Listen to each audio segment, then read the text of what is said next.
This episode of Off My Shelf contains coarse language and adult conversation.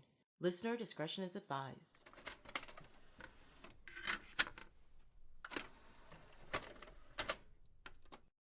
Hello, my name is Tracy James and welcome to Off My Shelf, a podcast about movies that are, well, off my shelf, where we go through my DVDs and talk about the movies in my collection.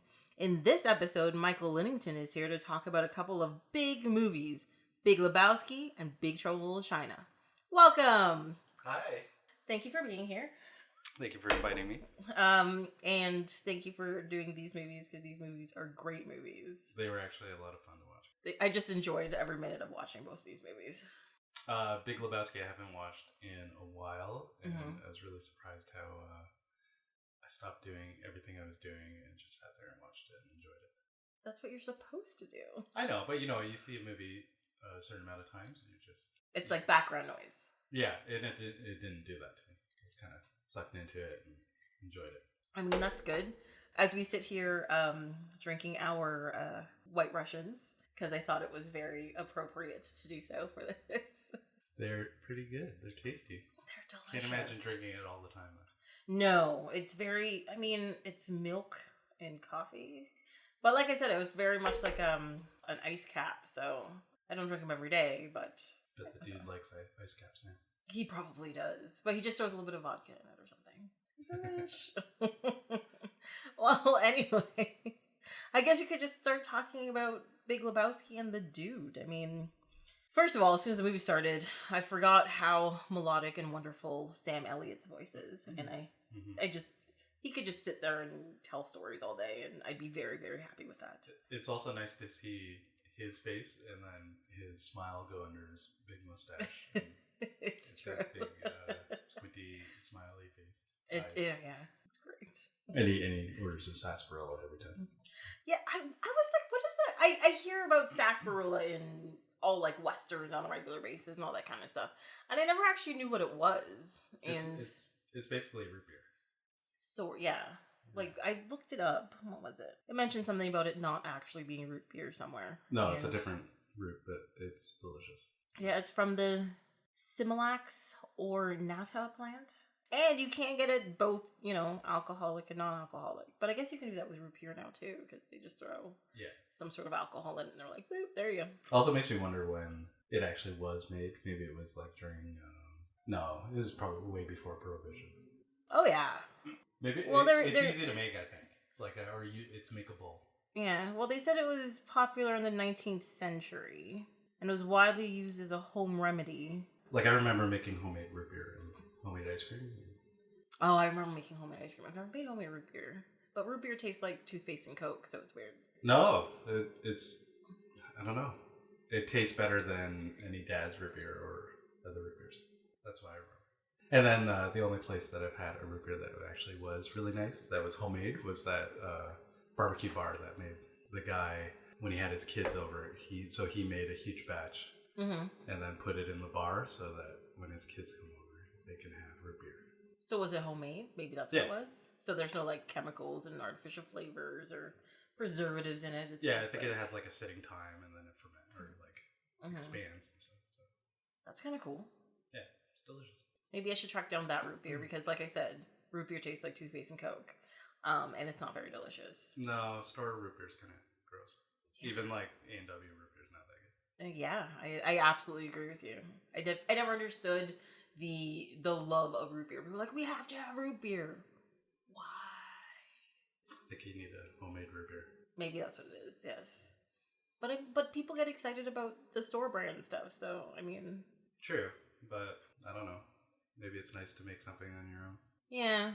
But then, well, not everybody's lazy. It's just, it's a lot to take up a new hobby like that. People aren't lazy. They're busy. There's a difference. They're busy. But also, like, if you tell somebody, hey, you should make your own root beer, it'd be like, hey, you should make your own beer. And then they think, oh, I got to buy, do a bunch of research. You got to get all the accoutrements. Yeah. But a lot of people, it's just overwhelming off the bat. Yeah.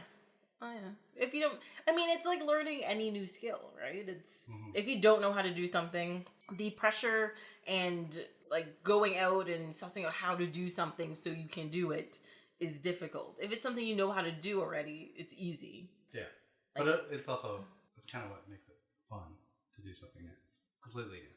Or you can just sort of well, you know, tweak like something you already know how to do. Or, what? You can just tweak knowing like how to do something. Yeah, but I mean, I enjoy every couple of years doing something completely opposite of anything I know. Like when I what? Like I tried doing tango, Mm-hmm. or even like rock climbing and stuff. Mm-hmm. Or the first time I tried boxing, I was like, oh, I don't have a clue. And then a couple months later, you goof up a lot, and then you start to learn it, and then you enjoy it more. But it also, like, that's the enjoying part, is the feeling, I don't know, you don't know what you're doing. Really? That's the frustrating part. That's why a lot of people don't learn things, because they can't get over that frustrating part. They're just like, I can't, and then they give up. Yeah, but sometimes the frustrating part's really enjoyable. Oh, I disagree. I like the part right after the frustrating part where you're like all frustrated and then you're just like, wait a second, I did it. What? I can do something now? Oh my god! That's the part I like. I don't like the, nothing's working. No, that's not the part I like. Fair enough. Let's get back to okay, so it's a dude, but the Sam Elliott's character, I forget what his name was, the Wanderer or something? The Stranger. The Stranger. Yes. Yes. And he just tells the story of the dude. I know, but I totally forgot that part. And then it starts with him and ends with him, so it's just basically him telling you a strange story. Yeah. And it's really enjoyable. And it's fantastic. And you're pretty much a guy at the bar listening in. Mm-hmm. It's like, yeah, I guess you're just like another person at the bar, and or so, the bowling alley or whatever. You're two drunk people, and that guy's telling you some weird story, some stuff that happened, and you're just like, yeah, that's right. Also, the way the camera is angled. Mm-hmm. The last season of Fargo, there's I don't know if you watched Fargo, but then there's a scene where two of the main characters, and then one of the characters is actually one of the bad guys from a previous season.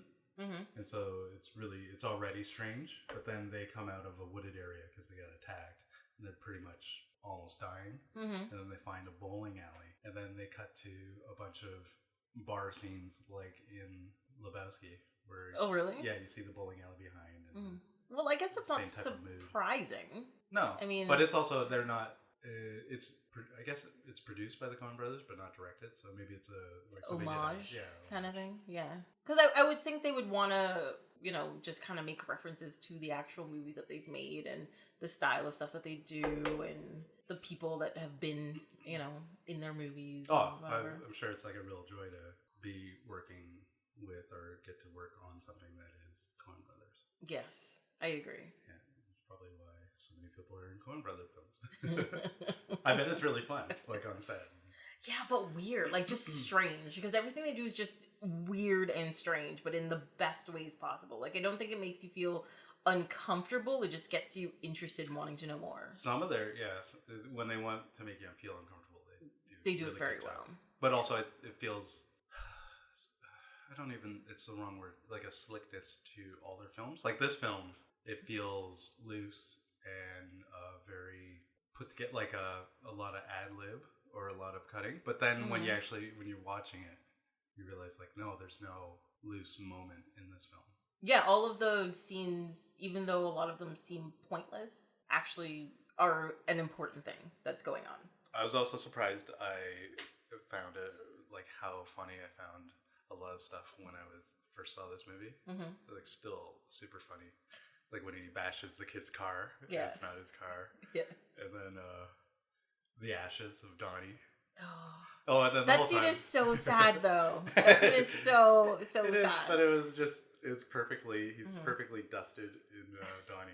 Actually, the scene that made me laugh a lot is the scene where he got his new rug and he's lying there listening to his tape of bowling alley sounds. Yeah. And he gets knocked out. I'm just like, why do you look so happy? He seems so content. He's in his world. He got his rug. This rug is nice and soft. It looked like a nice silk rug and stuff. I bet it was his favorite winning year. Yeah. No, it actually said some kind of like tournament championship on the tape thing. Yeah. I was like, this is the greatest. I wish I'd looked at it closer, but I thought it would be him and Donnie and what's his character? Oh, I know who you're talking about. Which is that was probably the most dialogue from one character. He had a crazy amount of dialogue. And back he did, and forth. because he talked constantly, right? Yeah, and he also had to do, whenever Donnie, like, I wonder how that went with the takes, because every time Donnie talked, he told him to shut up or something. Mm-hmm. So automatically, in John Goodman's mind, must be, I got to do this dialogue, and then he's going to say something, and then it was just like reactionary. Just tell him to shut up. Yeah, just like a tick. Yeah. Oh, for sure. But it was pretty good. It's weird also, like, there's nothing likable about that guy, but then by the end, you're still on the fence about him, but... No, it's... The thing is that you realize that he is just generally broken, and you want to hate him, but you can't hate him. Walter. Oh, it's all the little details, I guess, like the dog and the... Well, I mean, he's a guy who came back from Nam, who's obviously shell-shocked, saw some things he couldn't handle, got married, thought he was going to go through the process. His wife divorced him. He's still obsessed with her and lives by her rules because he's not Jewish, and he converted to Judaism for her when they got married. Yeah. And now that they're divorced, he's still, what is it? Saturday Shabbos or whatever. He still goes through all that stuff, and they're like, "You're not Jewish. You don't have to do this anymore." Of course, I'm Jewish. I converted when I got married, and like. I like that. I like that about Donnie too. That he never knew anything. Yeah, but Donnie was just. Where's your rug? Disconnected from everything. Yeah. Yeah, but you gotta wonder what they like. What did you only saw Donnie at the bowling alley? You never saw Donnie outside of the bowling alley, but you saw Walter and the dude together. But that was about it. But like, what did they do when they weren't bowling? What was their thing? I don't know, because you're pretty much just following the dude. He doesn't even know what day it is. Yeah. Who knows what they probably do work and probably do have lives. Yeah. But I like the superintendent.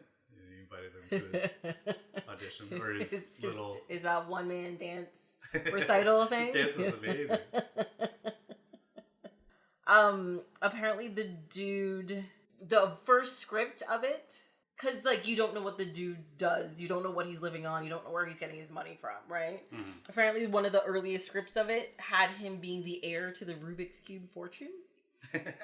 Which is just, it's such a random thing. But you know what? That's a lot of money sitting around, so who knows? Well, they switched it to the kid that stole the car because his dad wrote the majority of some screen of a TV show. Yeah. I don't remember what TV show it was though.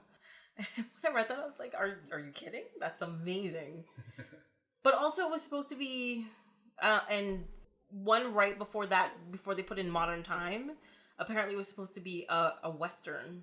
I don't know how it would have been a Western. Like, I don't understand how they. Are you talking about Big Trouble in Little China? No, I'm talking about. That was supposed to be a Western. I'm thinking about the wrong thing, aren't I? Yes, I read a whole bunch of stuff recently. Well, thank God we didn't watch Three Bigs. I know. And then I heard he became a kid, and then oh wait. Tom Hanks. It was technically in Big Trouble in Big. Yeah, but a different type of trouble. Yes. Also, I hate that movie. Don't hate me. You don't have to like it. Some people don't like certain movies.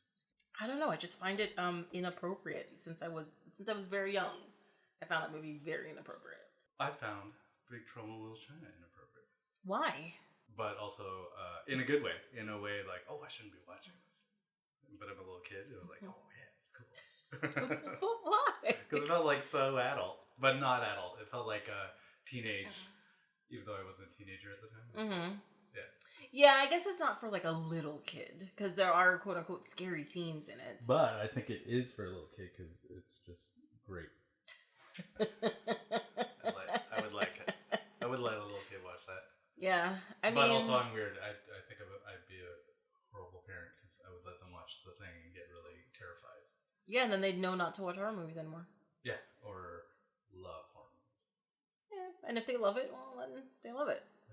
And then they'll grow up to make horror movies, and that'd be really cool. Weirdos. No, they won't be weirdos. I know lots of people who love horror movies that aren't. Well, no. I'm not saying they're not weirdos, but I'm not saying they are weirdos either. So, you know. I like the old Lebowski. I love that guy. Oh, that guy was such a dick. Do you have a job? He's amazing.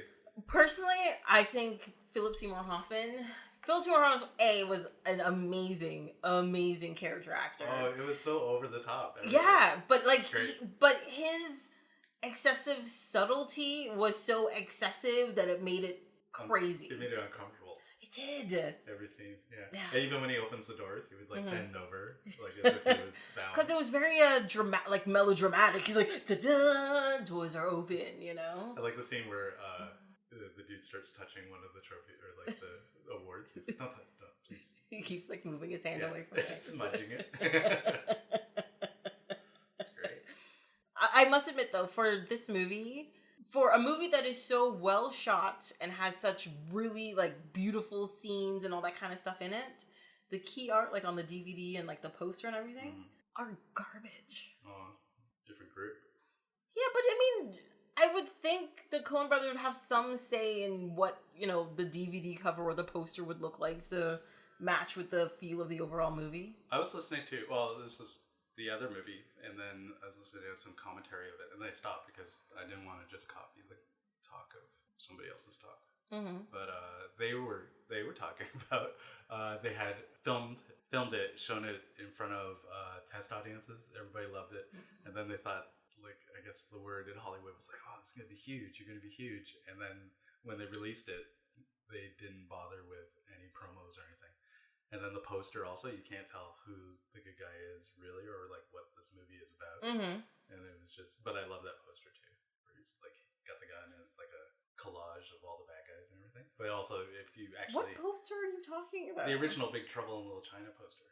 I'm talking about Big Lebowski. I know, but I'm saying the problem they had was they finished the film and they had a look and they had an idea and it was all concrete, but then it gets handed off to somebody else that they at the time didn't have trust in or feel the value of keep on promo stuff. Oh, okay. Yeah. For the level that it is now. Really? That's not what I heard about it. Because I heard they were rushing to get that movie out and they were going to do quite a bit of promo of it because they wanted to beat The Golden Child, the Eddie Murphy movie coming out. So it came out shortly before that. They were talking about, because I guess there's like a period where like Asian mysticism was kind of cool. Then they were talking about that the movie was supposed to be over. It was something like 20 million, and it was supposed to actually be another 10 million or something. And then they cut the budget down, which was, you know, they still made the film. But then I guess what happens sometimes is even when they're done and they have a product, then the studio feels and does whatever they want with it, kind of thing. It's kind of out of their hands in a way. That's garbage, because the movie's great. Yeah, but I don't think it's like that anymore. I think it's totally, like, that's part of... the packaging of the whole thing. Like, imagine Avengers coming out and it had no ads or anything. Like, it would be a completely different... Well, it'd still be a kind of cool movie, but a different audience.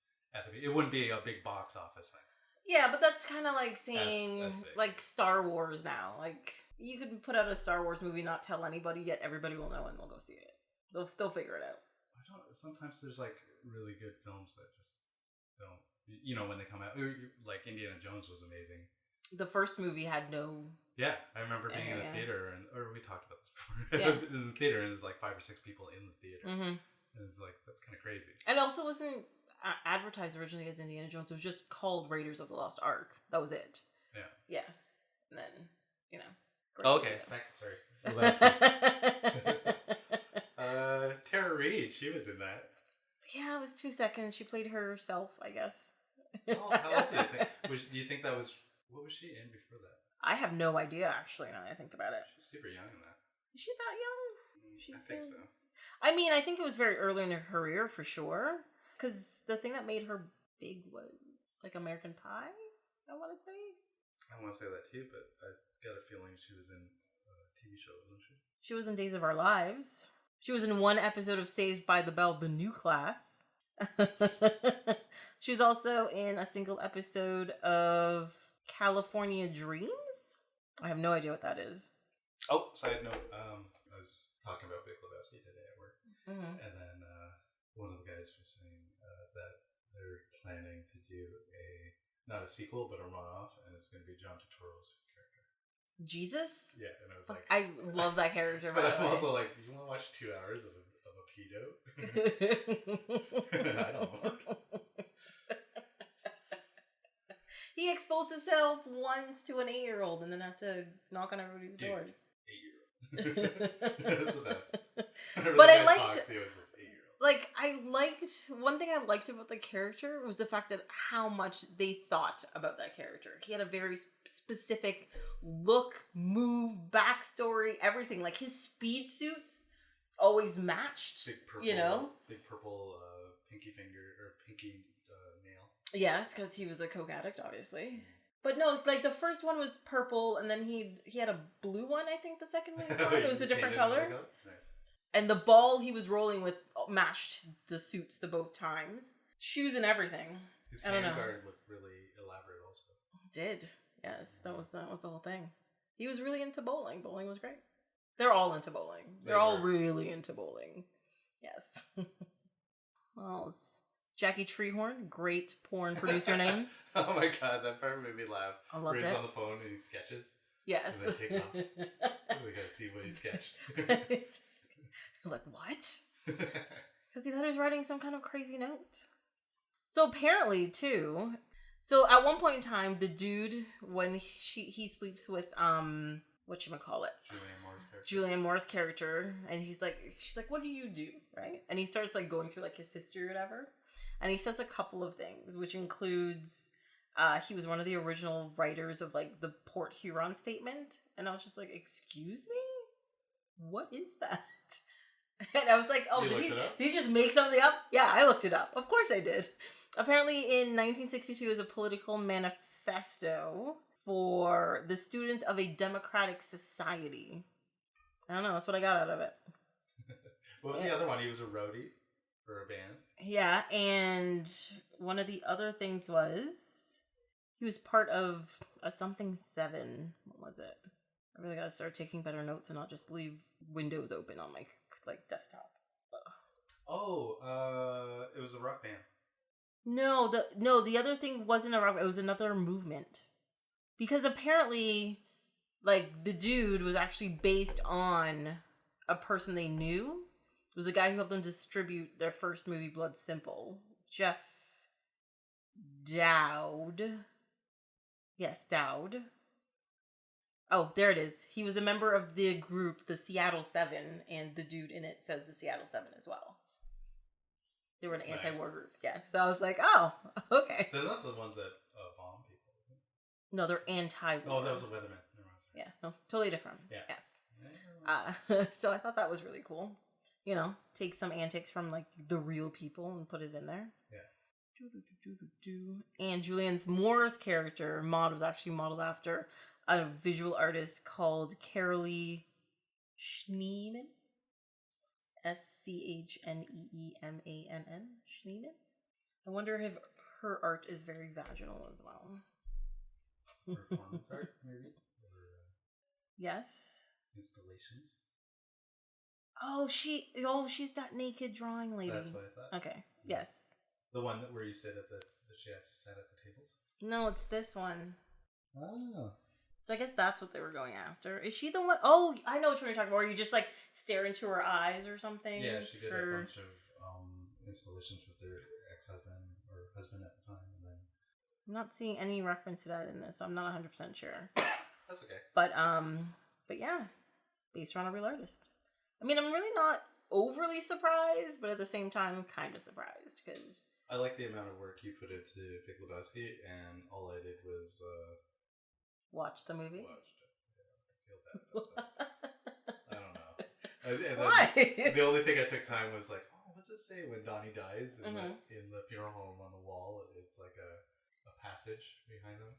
I can't even remember it now. Could have written that down. How did it go? I don't know. Well, I thought that part was really funny, actually. Like, them complaining about, like, why is there an extra charge here? What is this? Well, yeah, for the vessel.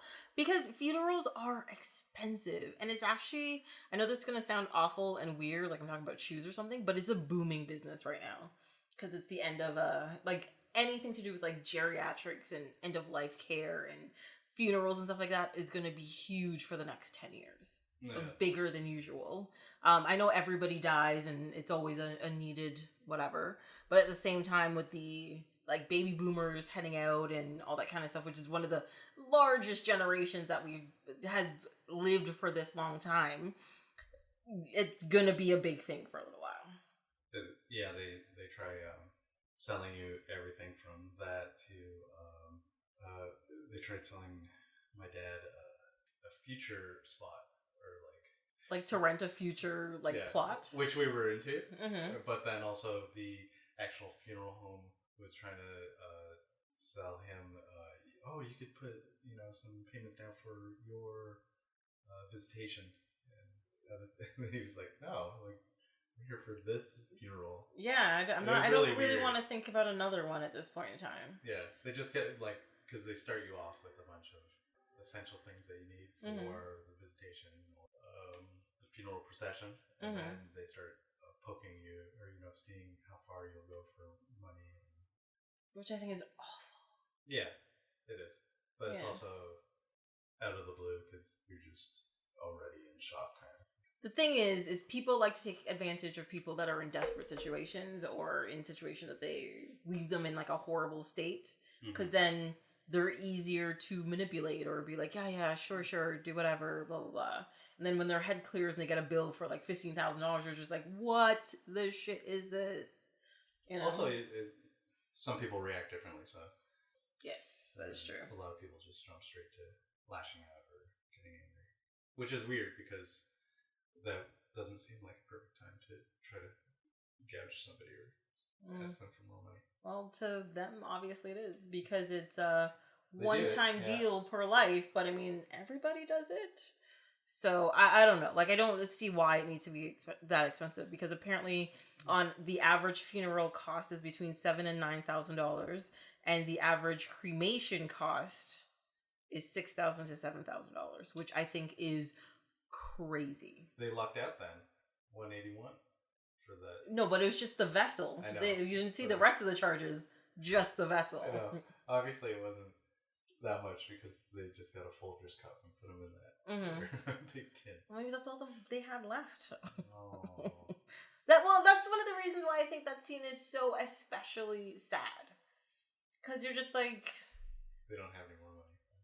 A, and B, there's apparently nobody else. For Donnie, yeah. But not just for Donnie, but for Walter and for the dude. Like, there's nobody else there.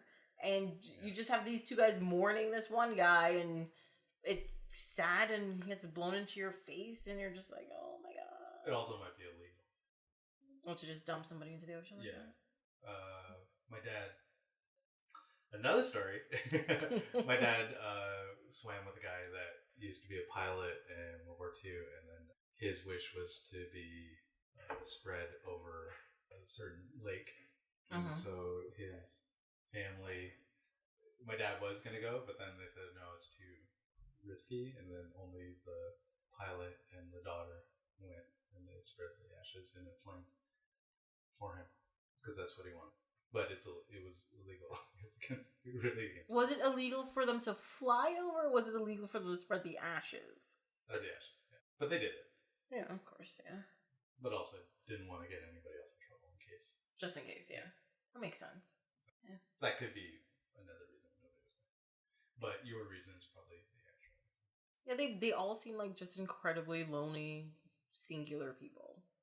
Like, they have each other, but they have, like, nothing else. Because I can't see, like, Walter having a job, for example. Like, his ranges of emotions go all over the place, and his cussing at people and all that kind of stuff he get fired very quickly all the time. I agree. Let's see, who else can we talk about? The nihilists. The nihilists? Yes. Oh, did you notice the Jackie Treehorn, his henchmen? Those guys were... One guy plays the devil in Supernatural. Supernatural, yes, that's what it was. Because I was sitting there looking at him, I'm like, I know that guy, and I had to look him up actually. Yeah. But yeah, I was like, oh, that's the other guy's also. He was also in a bunch of stuff. Really? Yeah, I don't know, but I didn't recognize him at all in anything. Because you didn't do any research. Horrible, I tell you, horrible. So that guy was Philip Moon. Let's see what he was in. He was apparently in Deadwood. He was also in True Detective in 2015. That's the first season, right? He's also in the Joy Luck Club. He's apparently Gonna be part of the Shanghai TV show? Don't know what that means. No, but 2015 was the last time he did anything. Which was True Detective. He was in Hawaii Five-0, CSI. Maybe that's right. Bunch of TV shows. Didn't you watch Deadwood? A little bit. Okay. He was on Babylon 5. I liked Jackie Treehorn's house. That house is gorgeous. I really, really like that house. I wonder, actually I was thinking, I was looking at it and I was thinking it's one of the houses that they used in one of the James Bond movies, but I never actually looked it up. Because it looked super, super familiar, but maybe I've just seen the movie enough for it to look familiar and think it's from something else, but it's not actually from something else. Ooh, he was in Lethal Weapon 3 as squad member number 5. That's nice. I just thought that was great. But yeah, he's done quite a bit of stuff. What else is there? Oh, I just remembered the scene that made me laugh. The dude starts realizing somebody's following him. Mm-hmm. And then it's like in a little buggy. It's that other detective. Yes. But then he keeps on looking in the rear view, and then he drops his roach between his legs. He hits the pole. Yeah, his whole car just flops. It was amazing. Perfect timing. It was perfect timing. It was fantastic. And he forgets his car door. Oh, and then also the cop that's in the pound. He's like, yeah, we have 4 detectives on it. They're in rotation. We're doing night shifts. He just starts laughing. It's amazing. Also, the music in the movie is fantastic. Oh, that was done by T-Bone Burnett. I think I don't know, you could look it up. I'm just loosely talking in my head. Well, you sound like you know something. I think Burnett's the one that did the True Detective. He does the seasons, the music for those two. Burnett? T-Bone Burnett. Alright, let's clickety-clack on that Wikipedia. Well, he did the music for Oh Brother, Where Art Thou, Cold Mountain, Walk the Line, Crazy Heart. Yeah, maybe it was the second season of Raising Sand. He has a very specific sound then, because based on the movies that are here, it's all mostly kind of like Western sort of things. True Detective, 2014, first season. He did the first season. I think only the first season. Well, no, I guess they kept quite a bit of the music actually. The same throughout the season. I also wonder if he chooses the other songs, like the Kenny Rogers song, that famous scene where he's bowling, and then I was wondering that too, because the beginning of it, the way that's set up, it's almost like What's Opera Doc, that Chuck Jones, it's Bugs Bunny and then Elmer Fudd and it's opera, yeah, they're Vikings, or he's dressed as a Valkyrie, and then he's dressed as a normal person, or into Valhalla. He's dressed like so he is dressed the same way. So you know how he sees part of the porn at Maud's place? Yeah, or whatever? He's dressed like the guy, the electrician. That's what he's dressed as. But Maud, look, the way they shot it, the opening, because he comes in dancing, and the way that the light's bouncing off the wall is very like black and white chiaroscuro. Yeah, it reminded me like those angles of Chuck Jones and that, like him coming between like the foreground and the background, and like the big shadow that's there. It's like a huge rock wall, and then he comes in dancing. It's really cool looking. But then you see the way they bounce the light is like perfectly silhouetted off the wall and the ground, so it just has this neat feel to it. And then it cuts to her as dressed. She looks like Bugs Bunny as the Valkyrie. Well, yeah. I was like, oh, maybe that's.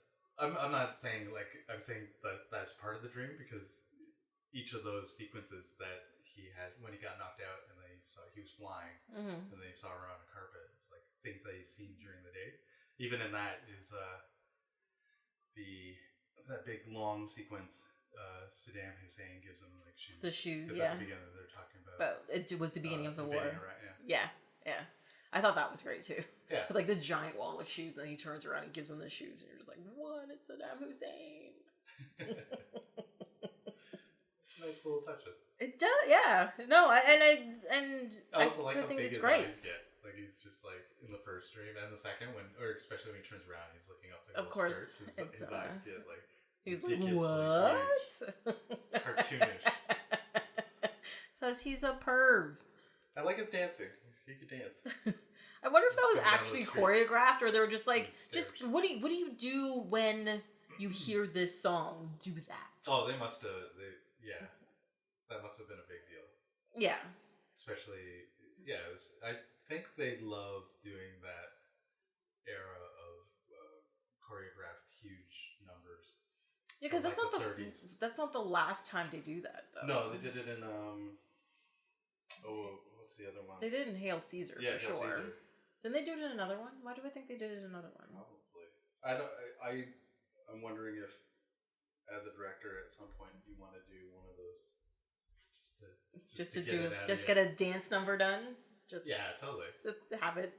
Oh, really, to go through like choreography and like all the movements, it just seems so much more difficult. I'm sure it's somewhere in your heart. You got to do a dance. You just got to get it out. At least one. I'm sure there's several for a lot of people. Even who is that? Like Punch Drunk Love, like P.T. Anderson. Mm. And then there's that sequence where it's like silhouetted, and then everybody's kind of dancing. So it's really nice. But it's also like, oh, you must really have that urge as a director to get a nice little dance sequence if you get the chance. But do you think that's what it is, or do you think it's that at some point in time everybody sees their life as some kind of music video, and they're just that needs to be or a fancy dance that needs to be portrayed on film? Yeah, or it's just you have a visual idea of something you've always wanted to do, and this is your big chance to just sneak it into this film. But there are definitely directors that don't have dance sequences in their films. Well, they don't have a little dancing. But I'm saying a lot do. A lot of people, they're like, no, we need to have this dance sequence. But why? Like, why need to have a dance sequence? It's nice. A nice dance sequence, always awesome. It's great. If you say so. I don't know what. It's part of my heart, I guess. I love those old movies with dances in them. I don't know. I can't do them too much because they're too cheesy. There's a level I can be at and accept it, and then they're just like one step above that, and I'm like, I can't. I gotta walk away from it. Like even Singing in the Rain, stuff like that. I've never watched Singing in the Rain. So nice. It's something just it's nice to see people dance. Okay. Like, I don't know. If you say so. Fine, I'll feel alone. I'm like trying to think of if I've ever actually watched one of those movies from beginning to end. I definitely watched a couple of Shirley Temple movies, but that was when I was like very young. And of course, Shirley Temple. She's adorable. And maybe even modern ones, like even if it even not really well done, but not really at the level of 30s, but like Blues Brothers or something. Oh, I love the Blues Brothers movie. But like those type of dance sequences, it's great. But they weren't really dance sequences, though. Sure, it was. There's one big dance sequence in the Shake beginning. It, Shake It song with oh my god, who is it? He's owns a pawn shop. He's blind. Oh, Sings Ray guitar. Charles? Yeah, Ray Charles. Is there a big dance sequence with that? Yeah, everybody outside is dancing. No, isn't that the part with Aretha Franklin? That too, they're dancing in that one. Cupid, I think. But everybody is on the street, like definitely choreographed. Okay, so there's a movie I haven't seen in a long time. Then I do Actually, I have to think watch there's it a again. couple scenes like that. Oh yeah, there's the when they're stalling at the big concert at the end, and Cab Calloway starts singing. He does like a scene. Oh, the Heidi Ho song. Yes, there's that part too. I don't know. Everything but Blues is great. I like that movie. But I must admit, I do watch like animated versions of that. Like I love like the movie Trolls, for example. They break out a song. It's huge dance sequences. I love the shit out of that movie. And the first time I watched it, I was just like, oh, whatever, it's on TV. And I just put it on because I was like, oh, good songs every once in a while. Great. Loved it. Loved it. I have to admit, I enjoyed La La Land. Is that La La Land? Is that one? Yeah. They have very interesting sequences in it. Oh yeah, no, like they all have talent and stuff. I'm not saying no. I'm not saying it's bad or whatever, but especially like the last scene where she's trying to think about if everything worked out between the two of them and how it like moves through that like fake world and whatever. That I really liked, but the rest of it I was just like meh. No. Is it because that was the sad part? No, it's just I don't know. I think my thing is it's that interests me and stuff like that is more the technicality of how they did it than the actual sequence.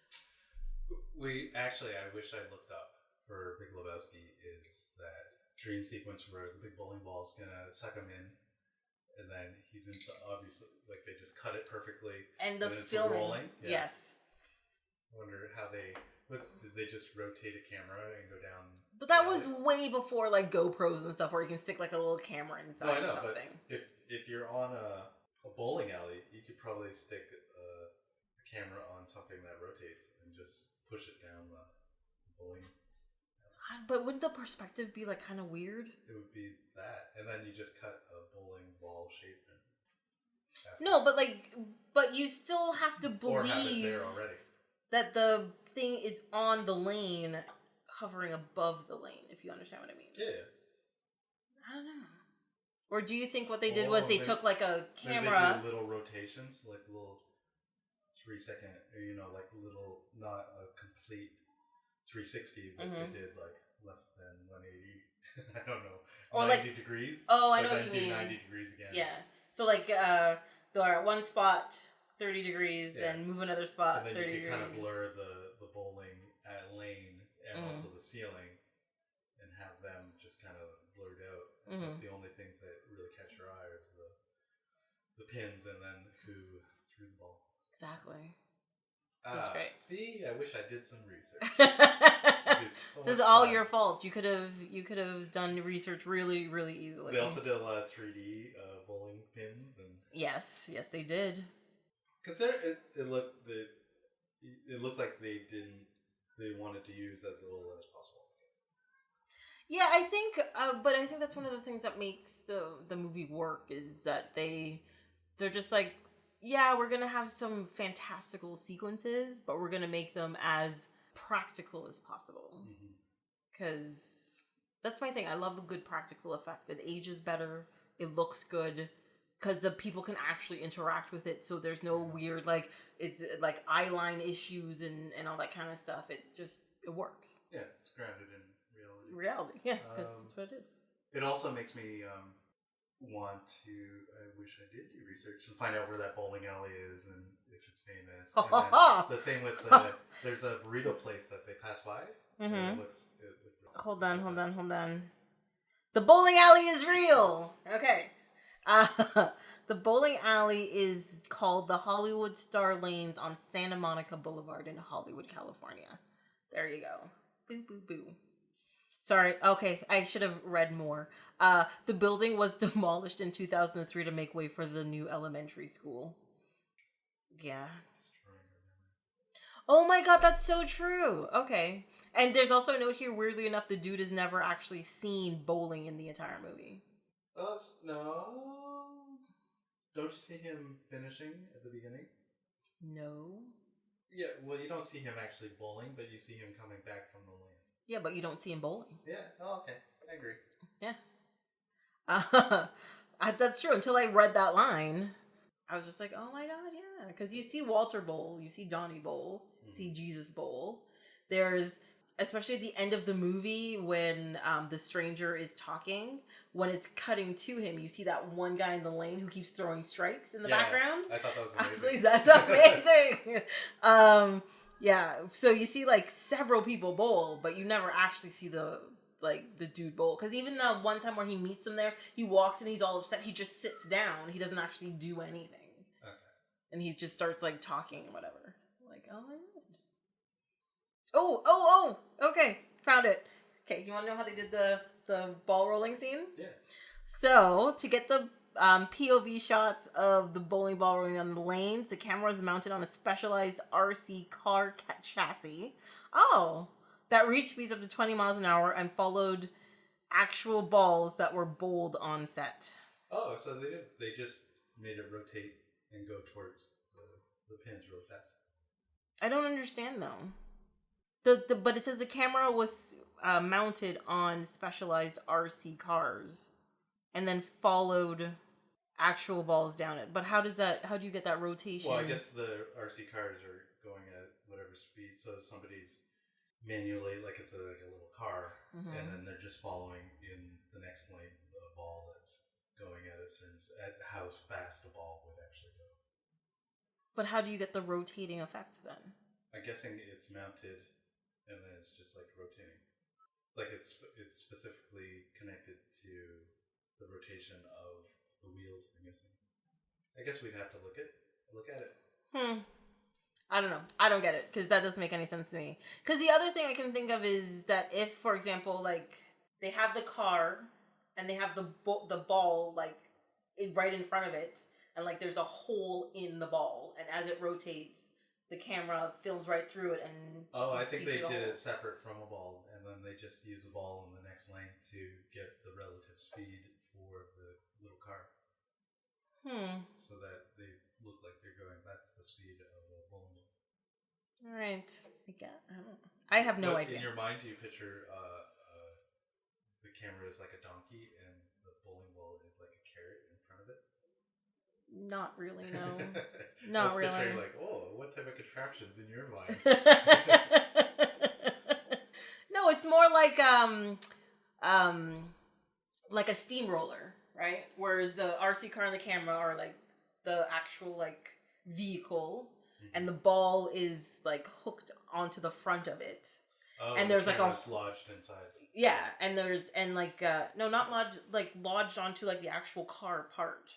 And there's the bowling ball, and there's a hole through the whole bowling ball. So when the hole hits the camera, it'll videotape whatever the ball sees, so you can see that kind of like movement, if you know what I mean. Does that make sense? Yeah, that's what I'm picturing. Also, maybe it's just a virtual bowling ball. Yeah, it has nothing to do with anything, which is totally possible as well. No, I mean, yours makes sense, but then it also seems more difficult. Why would you put a camera inside a bowling ball? But the camera's not inside the bowling ball. No, you would use the ratio of the circumference of the ball as a placemat for how you would film or the rotation of the camera. Sure. Anyways, let's go on to something. I don't know. Yes, I have no idea how it's done, but it was wonderful. It was. FYI. It also spawned a religion called Dudism. No. Is that those parties where everybody dresses like a dude? The dude?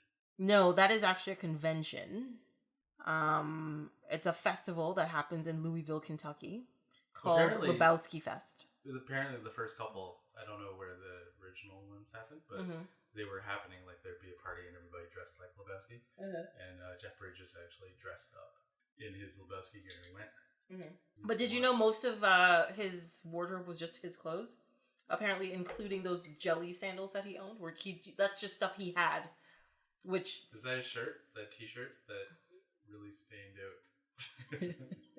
It doesn't specifically say which pieces of clothing it was, but for some reason I wouldn't be surprised if it is. That sweater, there's the knitted sweater. It looked very comfortable. I like I think that would be it. There was he was wearing like a baseball tee that was like a Japanese or Chinese baseball tee. I really liked that one. Too. Yeah, I wouldn't be surprised actually. I really liked that one. That one was great. But the jelly sandals really got me. I'm like, what are on your feet? It just hurt my feelings. I was like, I can't do this. It's so wrong. I totally forgot that he. So stupid. Such a stupid scene where he's nailing the board into the ground. Yeah. And then puts the chair. But the door opens in the opposite direction. But that's weird too, because like whose door opens inward? Out? Yeah. No. Yeah. No. Technically, that is correct. Because if you my door doesn't. Yours doesn't. Yes, it does. Yours comes. Yours doesn't go to the hallway.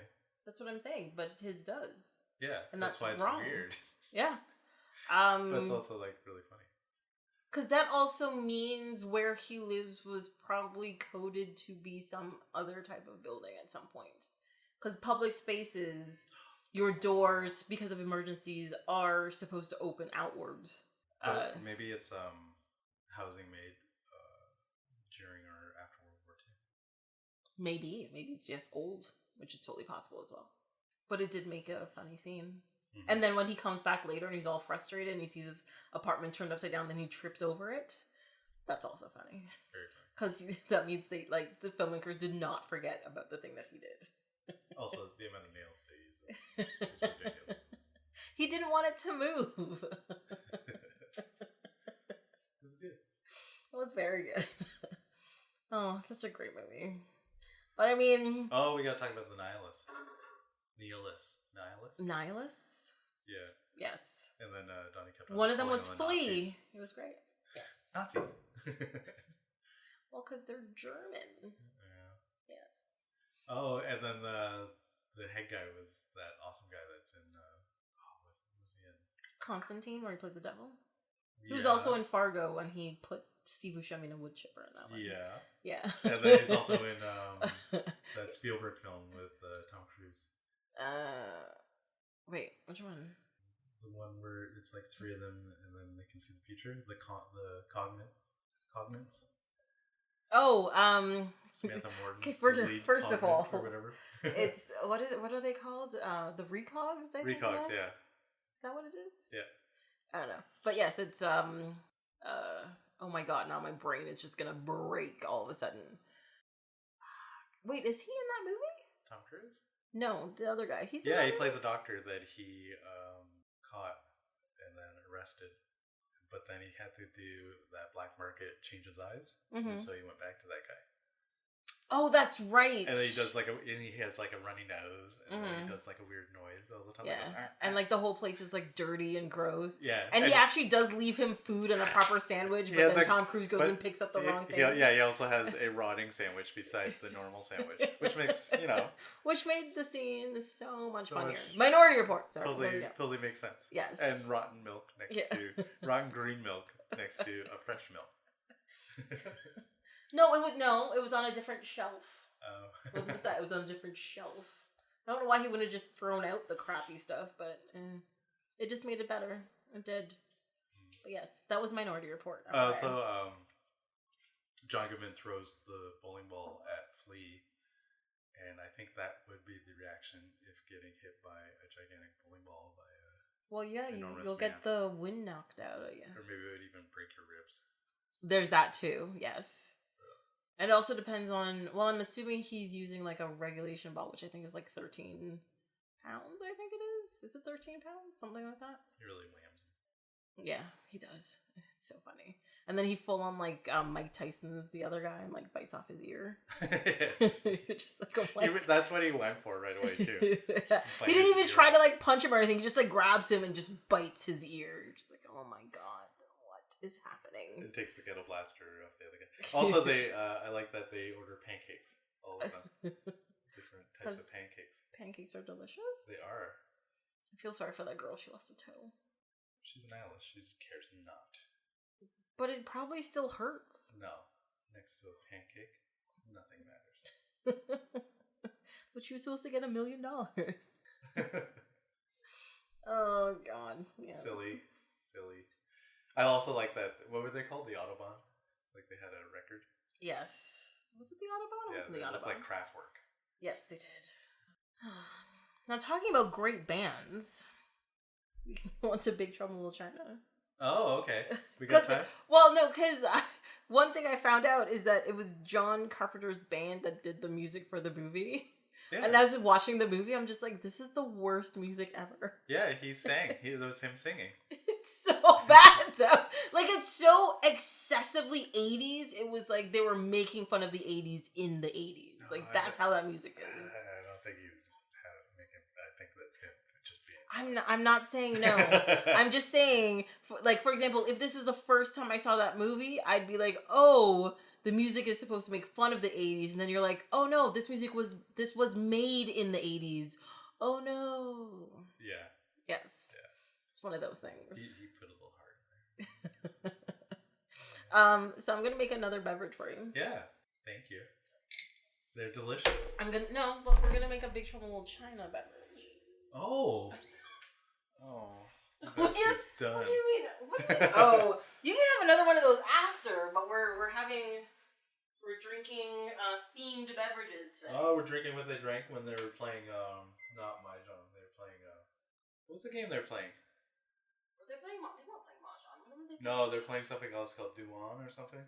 Oh, yes, but that was a card You know what it's game. called? No, it's a dice. It's a dice game. not dice. What do you call that? What do you call those? Dominoes. Is it dominoes? No, this is actually supposed to be a drink that is supposed to match the special potion. The elixir. Yeah, that they drink. Alright, other shot glass. More ice. This was supposed to be green, but it's gonna be blue. Because I was supposed to go find something else to make it green, and then I didn't. Does it have blue croco on it? A blue carousel? Yes. Yes, it will. I used to drink that in high school. Well, yeah, you're gonna get what is this thing called? A memory flashback of... A blue Hawaiian with a slight adjustment. Alrighty. So yeah, there you go. Drink that. Thank you. Okay, so for this one, because Egg Chen makes a concoction that makes everybody feel really good in it, I decided also to make a concoction that makes people feel really good. It tastes like a freezy. It's delicious, right? That makes me feel good. Yeah, it's technically a blue, what is it? A blue Hawaiian. But this one I added like half club soda, so it's like a proper drink, not just like a little sippy thingy. And the bubbliness makes it fantastic. No, that's nice. Yeah, there you go. See, this is what happens when you have two movies that could easily be themed to beverages. So, anyways, Big Trouble in China. Love it. There you go. I'm just going to say it. Yeah, it's pretty great. It's great. I don't, is it my favorite John Carpenter film? It's up there.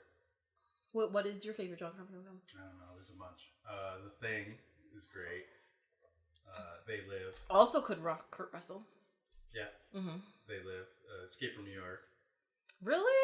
Yeah, it's pretty fun. I don't like these are all like super channels around, and then you can watch them, and it's like, oh, it's amazing. Yeah, I don't know. I don't like either the Escape from New York or Escape from LA. I don't like either of them. I like Escape from New York. Yeah. It's ridiculous. It's great. Oh yeah. Oh, it is ridiculous. Yes. Snake Plissken and all that kind of stuff. It's kind of cool. It's like, Why do you want to live in a post-apocalyptic world where violence and murder is king? Because you got Snake. He doesn't care about any of it. But he gets stuck every turn. Can't get out. Okay, let's talk about Jack Burton. Mm-hmm. Okay, so back to my comment that I made earlier that was wrong. This one was originally supposed to be an 1890s Western. It was the idea. Not the Big Lebowski. Also, I've never heard it worded, but it's actually, that's why people like, well, everybody that I know that likes this film is the reason they like it is pretty much the same reason is the sidekick is actually the hero and the hero is the sidekick. That is true. That is very true. Well, no, yeah, if you want to put it that way. And basically, Jack Burton does nothing. He does one thing right at the end, and that was by accident, by catching the knife and throwing it back. Throwing it back, yes. Like, before you got here, I remember reading something about this movie, and somebody else was originally supposed to be the star of this film, and, like, they got the script, they were reading it, and they're just like, I'm not the hero. I don't want to do it. And I was just like, what? Are you crazy? That could be another, actually, one that's supposed to happen. It's supposed to be a Big Trouble in Little China too. Yes, and he doesn't want that to happen. No. Wait, did he die? He's not the one who died. Lopan? No. Because it's supposed to be called Rise of Lopan, or the Resurrection of Lopan. Well, Lopan is dead. Yes, the guy who played him died a while ago. I was listening to the commentary and found out he used to do in World War II. He would go do the what do you call it? The OS shows. USO shows? USO shows. Mm-hmm. He'd do blackface. Lopan? Yeah. aka the Ancient. Who was he? He was I don't know. This is not something you need to tell me, because my 3 memories of that man is the Ancient from Kung Fu Legend Continues. Yeah. Lo Pan in Big Trouble in Little China. Yeah. And the restaurant owner, the Chinese restaurant owner in Seinfeld. Kung Fu Panda. Oh, never mind. Seinfeld. He's also And also the Chinese restaurant owner in The Big Bang Theory. FYI, he played the same character. And the Chinese restaurant owner in Kung Fu Panda. Yes, he did the voice of the goose. Poe's father. I know Lo Pan because I play Diablo. He did I think he did quite a few voices and some stuff, actually, when I think about it. Because he'd been around for like a while, like a long, long time. He also makes me laugh every time in that movie when he sees Jack Burns there again, and he's like, well, I think it's Jack Burns. He's like, he pissed me off beyond any belief. Like, he gets so angry. But the way he says it is amazing. Wait a second. Wait a second, he's not dead. There you go. He's alive. Sorry. Yay. Okay. Is Egg Fushan? Hold on. So this is James Hong, and according to Wikipedia, he is not dead. But he was born in 1929. He's been around for a long time. Also, I don't know if it's true. My facts are never really facts. Oh yeah, he was also the guy in Blade Runner. Yeah, the eyeball guy. The eyeball guy. Yeah. He's also I don't know if it's true. John Carpenter's he's the godfather of John Carpenter's kids, I think, or one of them. I had no idea. Is it him that I thought he was close friends with Wang in the movie? No, I think it was Lo Pan. I don't know. Well, Wang is the friend. Oh my god, oh my god. So James Hong has 433 acting credits. That is voice and screen time. That is a lot. He's been acting. And he's his first. Oh my god, I'm still scrolling. Hold on. Holy crapolies. His first thing was in something called Dragonfly Squadron in 1954. That can't be his first. He did stuff during crazy. World War II. Maybe that's his. Maybe he did vaudeville kind of stuff. Yeah, so that wouldn't be listed here. That is crazy. So the guy who played Wang Chi, Dennis Dunn. Yeah. He didn't actually know Kung Fu. He knew Kung Fu. No. He was born in California. Yeah, but apparently he didn't know Kung Fu until they did Big Trouble. Hold on a second. I'm looking for things. Thank you, Internet. Yeah, it says the martial arts sequences were not hard for Dennis Dunn, who had dabbled in training as a kid and done Chinese opera as an adult. I don't know what Chinese opera has to do with it, but for a martial arts sequence. Do they do a lot of martial arts in Chinese opera? I think they do, don't they? Don't they do different dances with swords and stuff? I'm asking you. Because I don't know.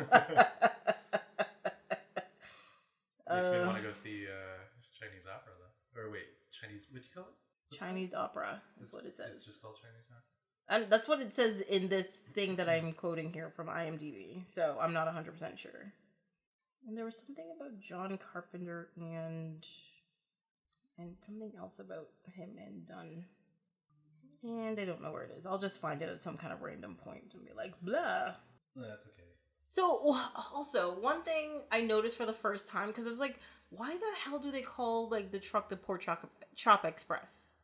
Do you know? No, that's Well, I don't know if this is true or not, but the thing that I realized in the movie is the fact that that's a slaughterhouse truck. He brought pigs to Chinatown. Yeah. And they're pulling him off. Pork Chop Express. Yeah. I was just like, oh my god. Makes sense. Oh my god. But it just made it kind of darker. Also found out Kurt Russell learned how to actually drive that thing. The scenes on the set were him driving.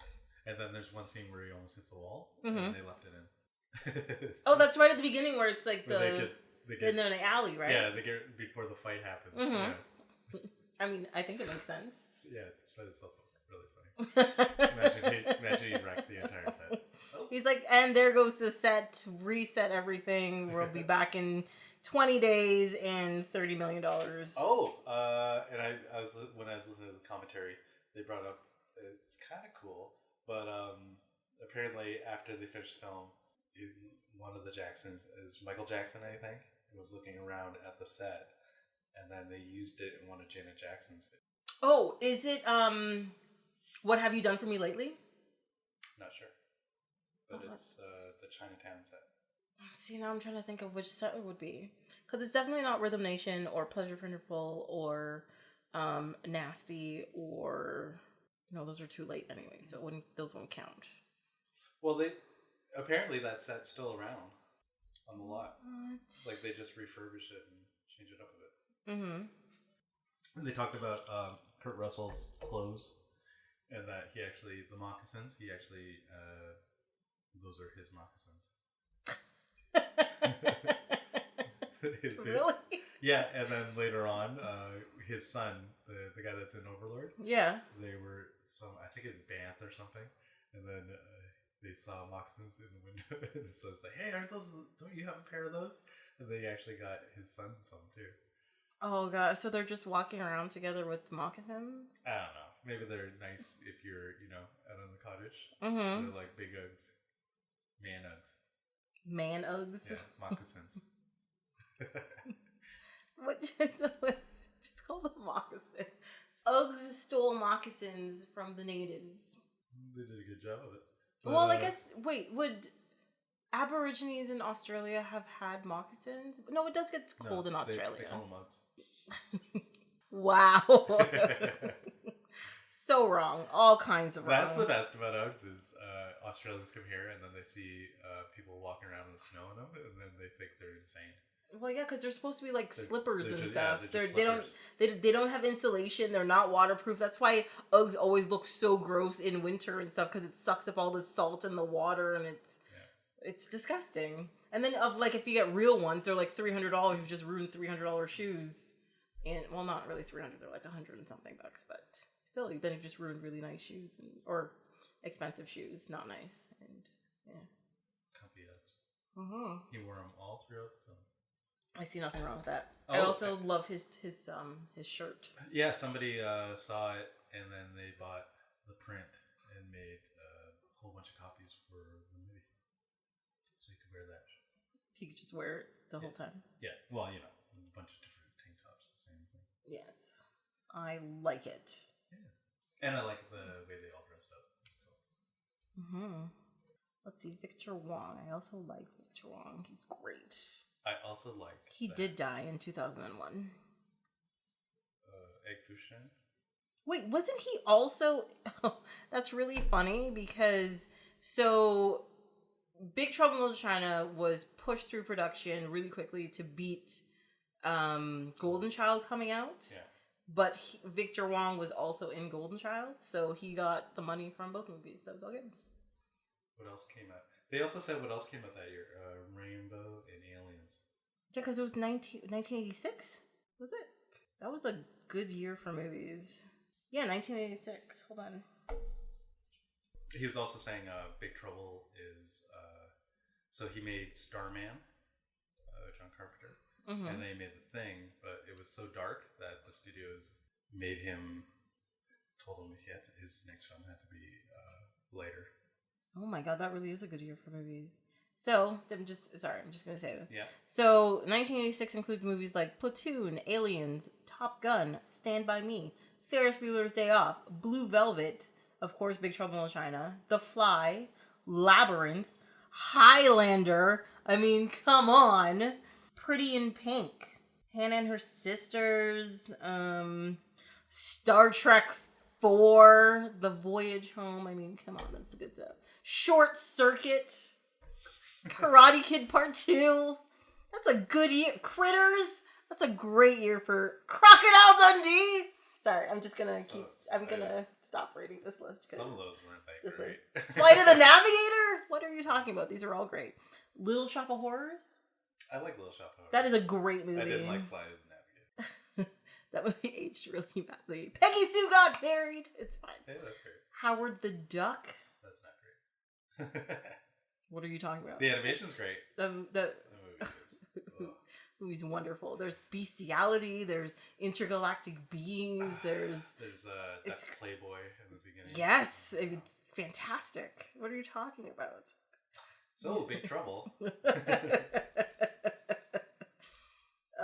Yes, Big Trouble. The writer for Big Trouble is the same writer for Buckaroo Banzai.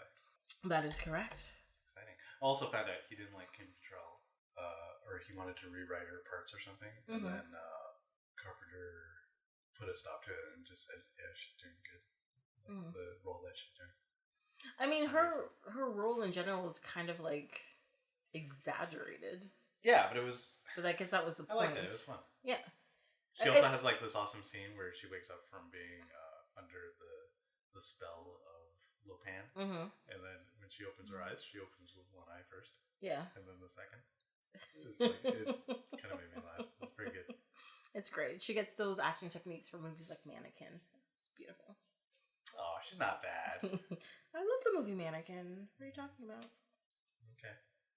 We go. What, you don't like a cursed Egyptian princess who wakes up in the future as a mannequin in a store window? Pretty good idea. Yeah. I don't see what the problem is. Should we talk about the three storms? Yeah. I love them. They are great. The one was a model. I'm guessing that was lightning. Yeah, I think so. Thunder, I think, was the big guy who blows up. Was that Thunder? I thought he was Wind or whatever. Yeah. No, he's Wind, and the other guy's Thunder, I think. The guy with the long hair. Thunder, lightning, rain. Is it? What is it? Thunder, lightning, and rain. Okay, so maybe he is Thunder and the other guy's Rain. Yeah. Because he rains down with great vengeance and furious anger. I don't know. Uh-huh. I don't know why that came to mind. But apparently that guy trained the Hong Kong Police Department. Like he's like a huge... Which one? Kung Fu guy. Thunder. Oh, really? The main guy, the big guy. Yeah. Yeah, the guy at the end. The only guy they make shirtless all the time. Because he's ripped. And then he did when they did the dance sequence. I forget what they called it. They have held the swords of... I forget. Swords of something. Oh, no, when they have to tame the flaming sword. Yeah, and then touch the... I forget the trick. Yeah. It was funny. Yeah, but he actually is like really... big kung fu dude. Actually, I think a lot of those guys were. Yeah, I think most of them were. Actually, they were from like Hong Kong studios or something like that. Because even the funny thing is, there's a note about Peter Kwan, the rain guy, the guy with the long hair. He was very, very excited that he got to have long hair in it, and that's why they emphasize it so much with this character, where he just like flip his hair. Because he really loved it, and apparently it was a $3,000 wig that they had to put on him every day. That's great. I wonder if we got to keep it at the end of the shoot. We just get to walk around with it all the time, like flipping his hair.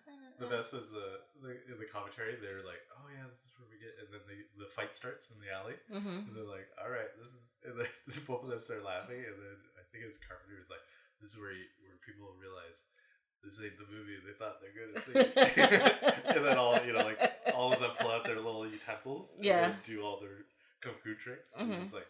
Or they do a weird, they all pull out the knives and do a weird backflip thing. Yeah. It's like, they're right at that point. That's when people realize. This is different. What am I here watching? One thing I thought weird about that scene, so before the three storms show up and like the battle between the two gangs starts, right? Yeah. Why is there like a history of guns in that battle sequence? Oh, because they have like I guess they've been all around for a while or whatever, but like they're shooting, they've got 6 shooters, they've got Tommy guns, rifles, AK-47s, Uzis, semi-automatic handguns. You're just like, why is there like a history of even the weapons in commentary they were like, all right, now the real weapons come out, kung fu. Which is kind of awesome. Like that's the mindset they have. Yeah, it's like, yeah, you got guns, but they like, weird knives and flying swords. I still found that scene really weird because you're just like, oh, they're kung fu guys and they're just going to shoot each other instead of like, fisticuffs. Only lasted like 2 seconds. That's true. And then they ran out of bullets against her. Or they realized it's not enough. We got to use our kung fu. Oh, the Chinese mysticisms. It's great. There's a bunch of scenes in that are awesome. Yeah. Oh, the Chinese have a lot of hells. It's like hell of the upside down sinners and hell of the what's the other one? There's like 4 of them mentioned in it. Mm-hmm. Like one of them was what? Where they'll like strip your flesh in the hell of the something. And yeah, I don't know. I don't remember. I really should have written those down, but my note is the Chinese really do have a lot of hells, and that was my note instead of actually writing down what the. And the Lopan's transformation from like the old crippled guy in the wheelchair to like big Lopan, you know, where the head starts to like glow and undulate and all that kind of stuff. It's so good.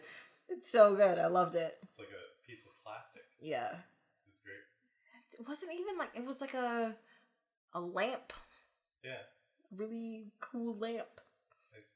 Like a lava lamp without the outside thing on it. Yeah, you can see through it. It's translucent. Yeah. But it worked so well. It worked beautifully. His acting in that was amazing. So and also when he meets Kim Cattrall's character and then he like puts his finger on her face. Mm-hmm. And she goes to like bite the finger. But it's also like yeah, then when she bites he's like, oh, she got fire in this one.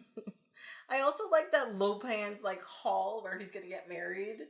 It's covered in like neon and it has an escalator. You're just like, really ancient evil? Is this the look that we're going for? It was great. I saw that so I always, when I was a kid, it was either on Super Choice or whatever, and then you get VCR tapes, and there'll always be like a, wear and tear to it. And then, I remember 8 years ago, I was with a friend, and then they're like, oh, I got this HD, or we were renting stuff, and then it came out like this HD copy of Big Trouble, and then we watched that, and then that scene came out, and we're like, it's amazing, like the fluorescence of it. Stuff. It was like really cool. The red. Oh, what is it? Red and blue. I think it was that outlined the like skull and like the escalator going down and all like the banister on the second level and stuff. So good. I'd go to a rave there. I mean, I'm not into raves anymore, but I'd totally go to raves there. I would go to an ancient marriage of evil, where he sticks the needle of love into someone's wrist. All their fingers, I think. No, he stuck it into the back of the wrist, and then he touched his wrist to show him bleeding that he was becoming green. I thought he had to prick each of the fingers too, because he had a bunch of little bloody fingers too. Yeah, because he went inside of his like thing and touched like his arm, and it came back. That was showing that he was becoming mortal because he was bleeding because of the needle of love. I like when they cosmic fight, and it's like a video game. And he uses his thumbs. They do the same kind of, well, no. They do like the same kind of, they don't use their fingers or whatever, but it reminded me of, it reminded me actually of Masters of the Universe, because there's a scene at the end with He-Man and Skeletor, and they're fighting and they're all glowy and stuff. That's what it reminded me of. Oh, I was going to bring up, I think it's Big Trouble had, the art director is the same one that did the Last Jedi movie. Like the actual Last Jedi movie? The last one that came out in the theaters. Really? Yeah. The art direction. Yeah. Let's see. Can we find out who the art director is on this? Probably. Direction. Les Goberge. Gobruegge. How do you say that? I don't know. Apparently, no. He did first Star Trek First Contact. That's kind of cool. And Volcano. And Clue. Oh, those are some good movies. Oh, I wonder if it's like, not art director, concept artist? I don't know. Well, so art director, he was A Time of Destiny, Big Trouble in China, Dallas, a bunch of episodes of Dallas, Chips, The Muppet Movie, and a TV show called Family. And he was part of the art department on, set designer in Bowfinger, My Giant, George of the Jungle, Warriors of Vogue. I've never watched that movie. Star Trek, Naked Gun, 2.5. So I don't know. Maybe it's somebody else. Yeah, maybe it's another role. Maybe it's production design. Oh, maybe. That's John J. Lloyd, and no, but he did The Thing and Blues Brothers and Checkmate. I don't think that guy's around anymore, because the last thing he did was 1987, because he died in 2014. So no, I don't think it's that guy. He was 92 years old. That's a good life. That's a long life.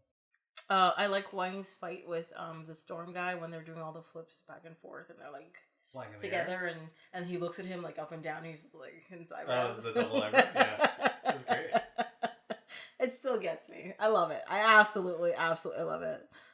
I also like when the big guy blows up.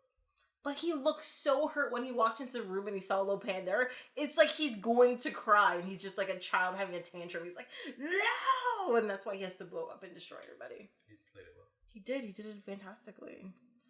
And Miao Yin said 6 words in the whole movie, even though she was the crux of the whole movie.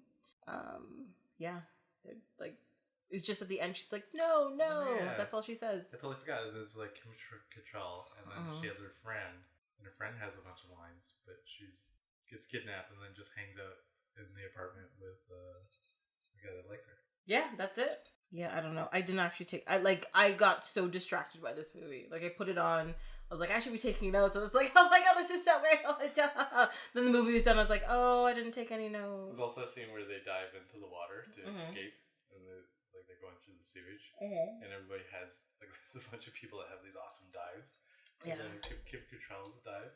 It's like you could tell she wanted to do a straight down, and she kind of half belly flops in. You can see that's when they cut it. Because she couldn't actually dive properly. It must have hurt. I would not be surprised actually, because where is it? Apparently, Kim Cattrall was doing stage production at that time, so she was burning the midnight oil, as they say, on doing that, because she would be filming. She'd have to leave at 4:30 and then do her performances on stage of a play called The Three Sisters at night while she was filming that whole thing. That seems difficult to do. Because I'd also get having to memorize lines for both things. I'd probably get them confused and say the wrong thing at some point in time. But I guess that's probably why she was an actor and I'm not, because she didn't get them confused. I remember hearing the guy that did Moonlight, because he was on, I think at the time, Mashallah Ali? Yeah, but he was in House of Cards. Yes. But he was actually filming House of Cards, and then he'd drive all the way back somewhere, or go back to LA to do Moonlight on the weekends, or when he should be resting, and he would just fly over there, do shots of the movie, and then come back, over a span of a couple months or something. I mean, I don't even know if it was a couple months. Maybe it was a couple. It probably would have been a couple weeks, not months. I mean, depending on what the shoot schedule is, because I mean, but imagine on top of lack of sleep, and then you gotta deliver But that's why they're actors. Pretty good. Yeah. I mean, you gotta, especially. I mean, I know it's not the beginning of his career, but it's the beginning of the it's the important part of his career where it decides where he's going to be successful or not by doing things, so you got to hustle, you got to do the parts. Could be also they really want to do these films. It's true, they're projects that you want to do, and they're both. I mean, I haven't seen Moonlight, and I didn't like House of Cards. It was way too boring for me. But I understand why people like both of these things, and I understand. And he is he is such a good actor. I loved him in the last season of True Detective, playing the different ages of the character, and he just did it so well, from their posture, the sound of their voice, the type of terminology used, and the simplicity of him switching up his haircut throughout it. I guess that was probably part of the costume department and all that kind of stuff. But it was just so good. It was just so good and so well done. So yeah, he deserves any kind of accolades he gets, I believe. Oh, that's all I want to say. Captain Ron, I totally forgot. Kurt Russell did Captain Ron. He did. Oh, that movie is so bad. I don't think did he meet his wife there, or is that because he was already with Goldie Hawn and then they wanted to do a film together? No, didn't he meet Goldie Hawn on Overboard? Oh, why do I think Captain Ron is Overboard? I think they're the same film. They are very different. I picture them being the same film. They are very, very different. Did they redo Overboard? They did, and they switched it where it was the woman was the broke quote unquote redneck, and the rich person was like a guy. Yeah, do that, and it was oh my god, what's her name? She used to be married to that dude and was on that show, and was in that movie. She was in Scary Movie on Mom. And, okay. I like her. She's the house bunny. Yes, her. Oh my god, why can't I remember her name right now? The funny thing is I watched one of her movies the other day called What's Your Number? It's a horrible movie, don't actually watch it. But I also realized that there are 3 Avengers in that movie, and I was just like, what the shit? Because it's she was married to Chris Pratt. That's who it was, because he's in that movie. Chris Evans is in that movie, and Loki or something. No, it's shit. It's Falcon. What's his name? Why am I so bad at this?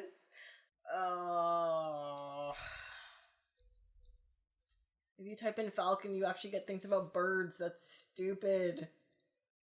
What's the latest one he did? Black Mirror. Anthony Mackie. Oh, why can I remember that? Anthony Mackie was in it.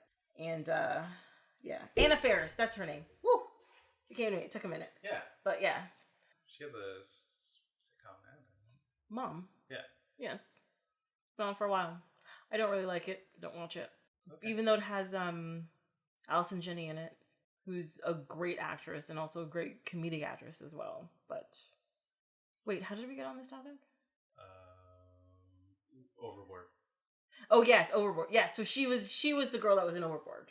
Okay. Anna Faris. Yes, and the guy was like, I think like some Spanish dude. I don't know. That's about right. I didn't watch it. It didn't look good, and I was like, I don't need this in my life. That's okay. Yeah, but the original Overboard is, of course, it aged badly because it's fought offensive and it's kidnapping and it's awful, but it still makes me laugh because I'm a horrible person apparently. Yeah, just an FYI. But yeah, Kurt Russell. He was in that movie. He did a movie, The Soldier. Is it just called The Soldier? Actually, he did a bunch of awesome stuff too, like Stargate. Yes. Didn't like Stargate the first time I watched it, but then like the third time I watched it, I was like, you know what, this movie is great. I don't like the TV show. They still making awesome stuff. Hateful Eight. That character's amazing. Yeah, he's doing a bunch of Quentin Tarantino. I did like him in Death Proof. Yeah. So good. There's a scene that they talk about. It's when he's in the wheelchair and he's going down that hole where he's almost falls in the well. In the well, yeah. That actually it was a flat plane, and they just built the top of the sets just shot on it. It was like built on an angle, and they just shot so it actually just looks like he's going down. That's pretty cool, though.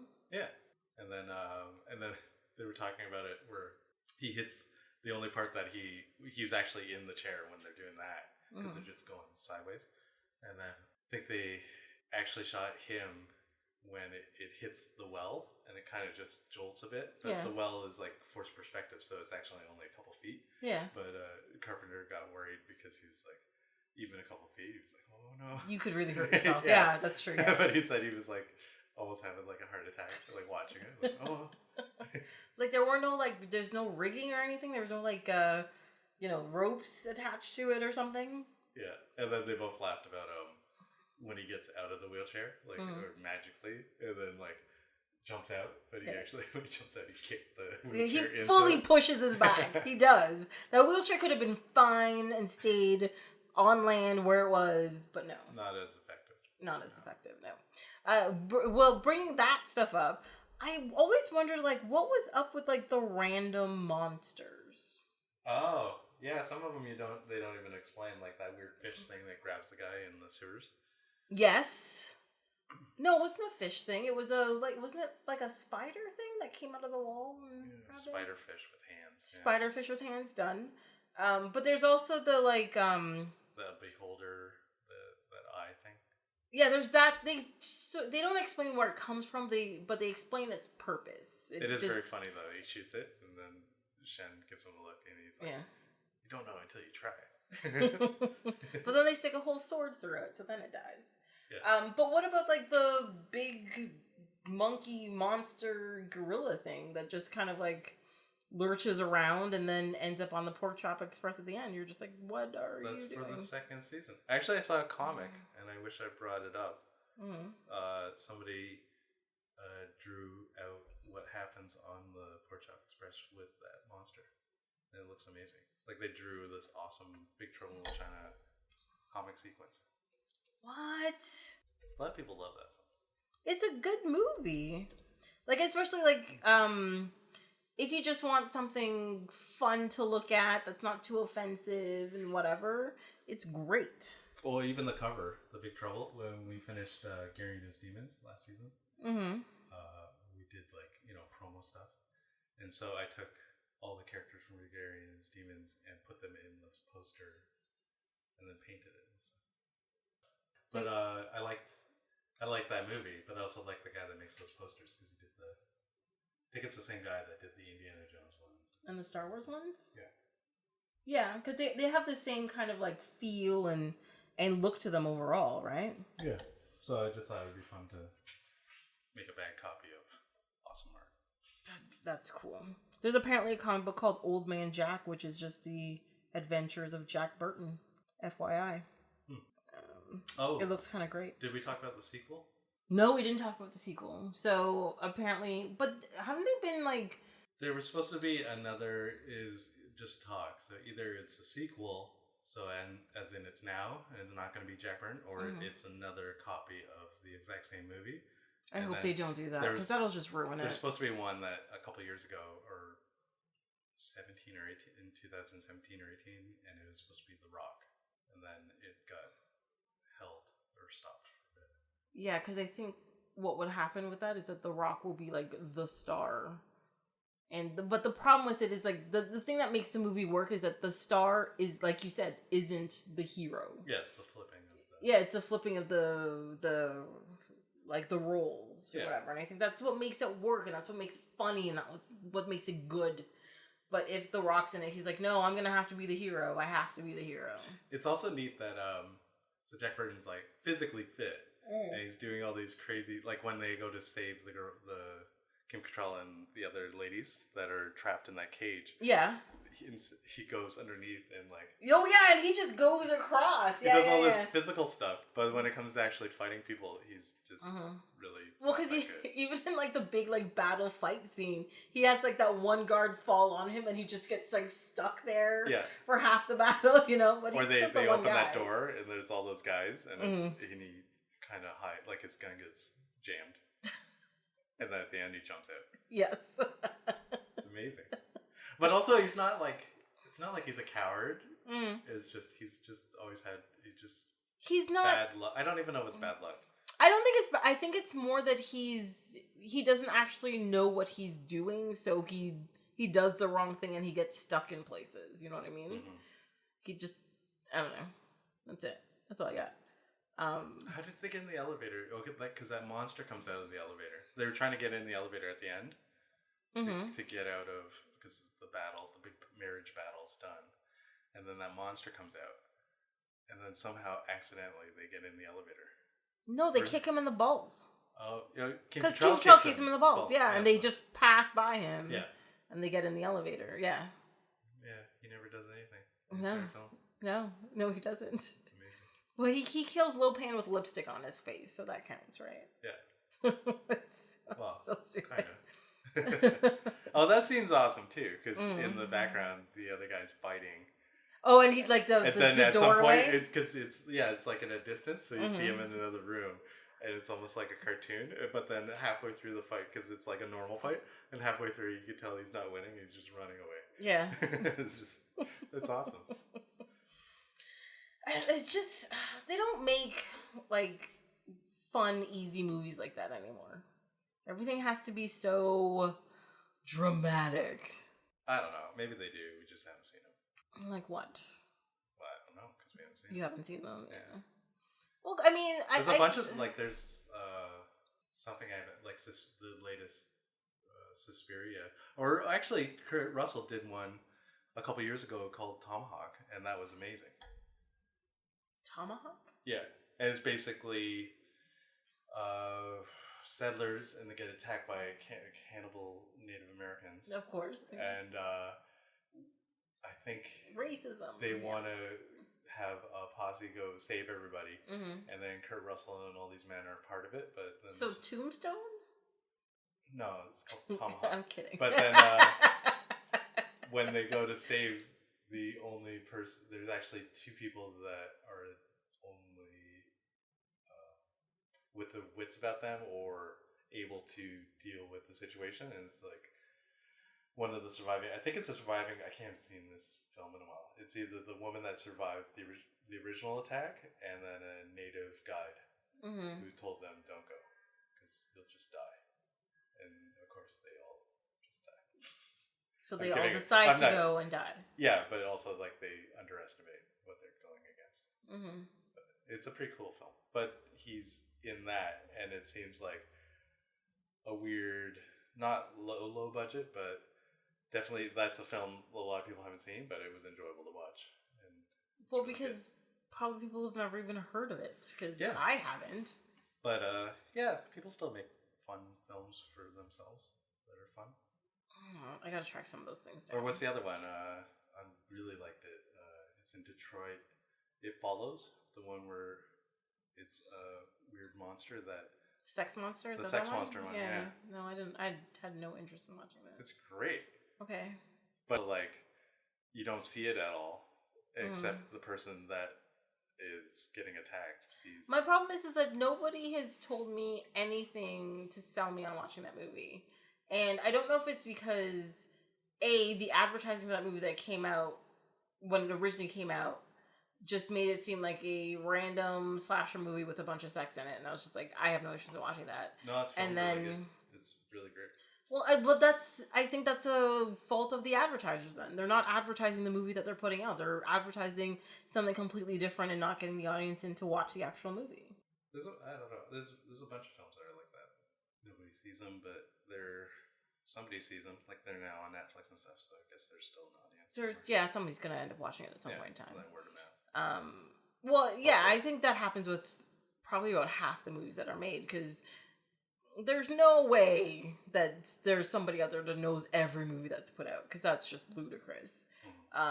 And movies that get proper advertising and stuff like that, people will go see, but there's a bunch of them that's gonna fall by the wayside no matter what. And there's a bunch of movies that get made that the studios probably have no faith in. They're like, well, we made it, we'll release it, but you're not getting anything out of it. No advertising, no nothing, and it's just going to sit there for a little while. And that's also the amount of great foreign films. Yeah, but that's just because this is North America. That's different. Yeah, there's a lot of really great foreign movies that are out there. My problem is I really wish I should watch more, but again, I don't want to watch subtitles, read subtitles. There's an Italian one. It's the guy that made this movie called Gomorrah, and then he's coming out with one that looks awesome. The dog owner or something. The Dog Man. Dog Man?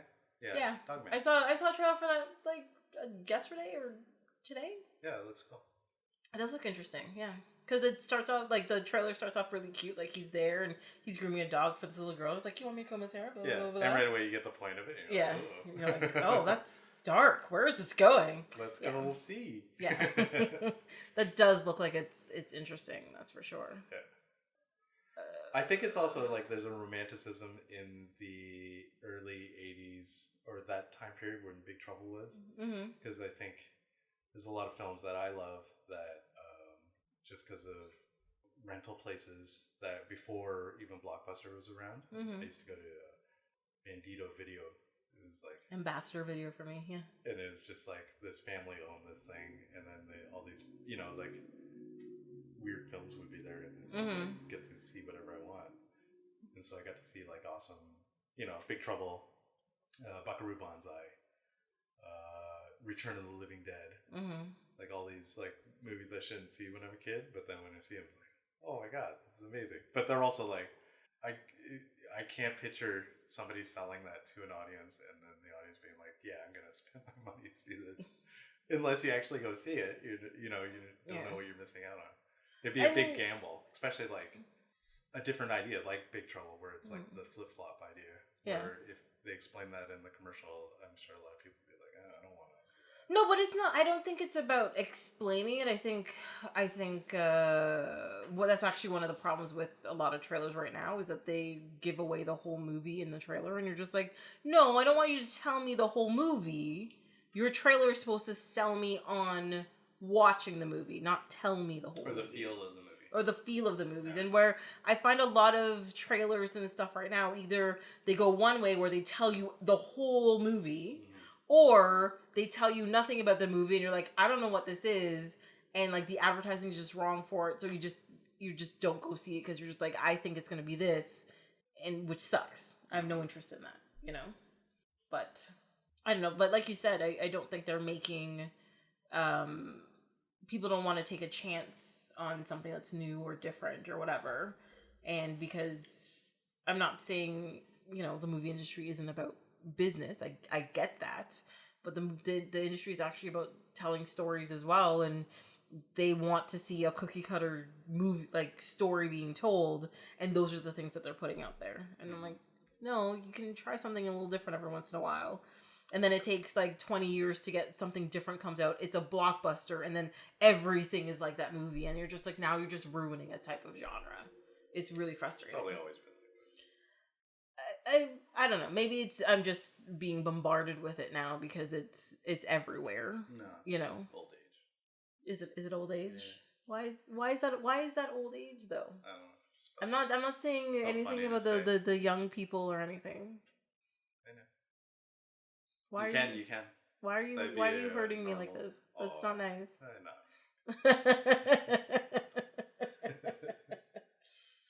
All I'm saying is Big Trouble in Little China, great.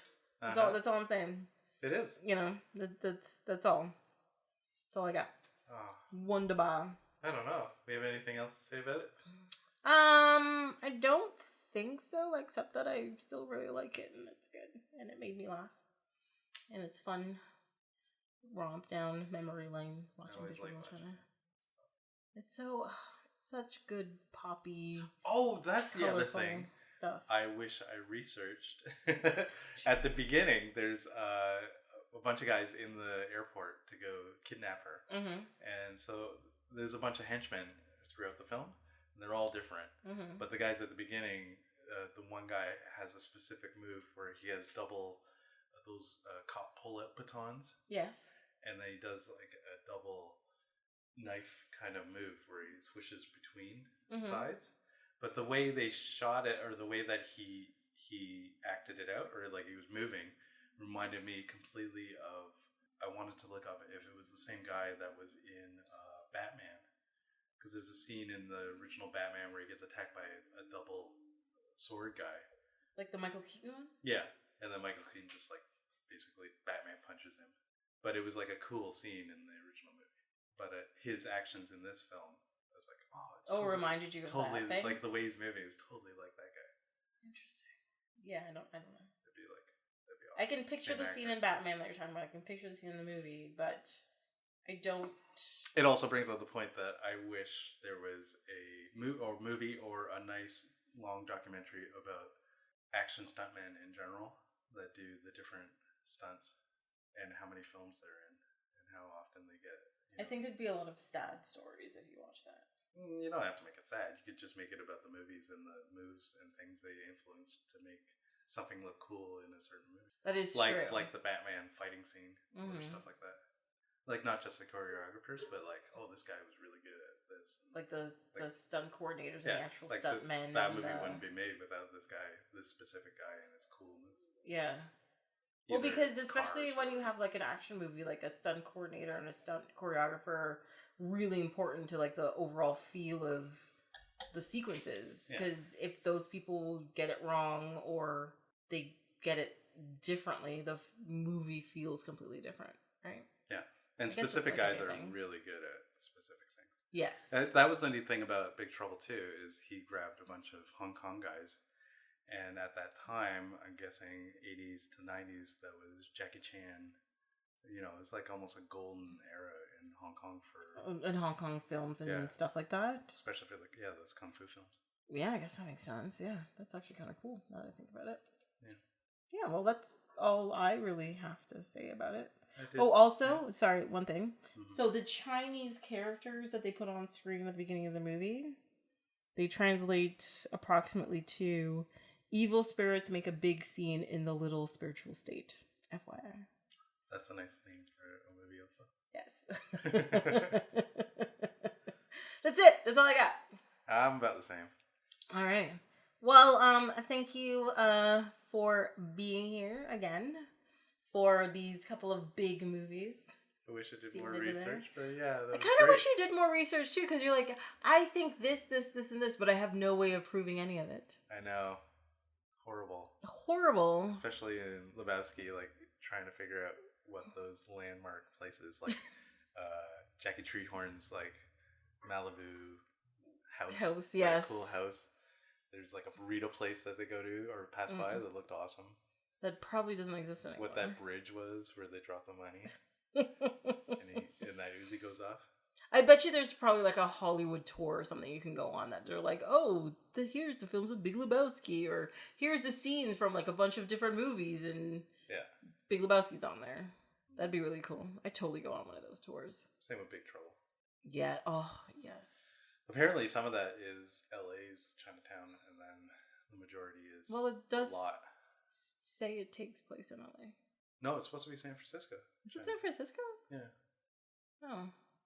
Okay. Which makes still it California, cool. So it's fine. Well, I think it's San Francisco's the biggest Chinatown. Isn't it the second biggest Chinatown? What's the biggest one? There's one in Japan. That's supposed to be the biggest Chinatown. Like, it has the biggest Chinese population outside of China. Really? Something like that, if I remember correctly. Or maybe it is that one. I don't know. That's good. I'm going to look it up. It's fine. At some point in time. Yeah. Anyways, again, thank you for being here. Thank you. Well, that's it for this episode of Off My Shelf. Until next time, you can follow along on Instagram and Twitter at ohmyshelf, or you can send an email to ohmyshelf@gmail.com. On the next episode, we are going to be talking about Blade and Blade 2. I hope you'll be here to listen.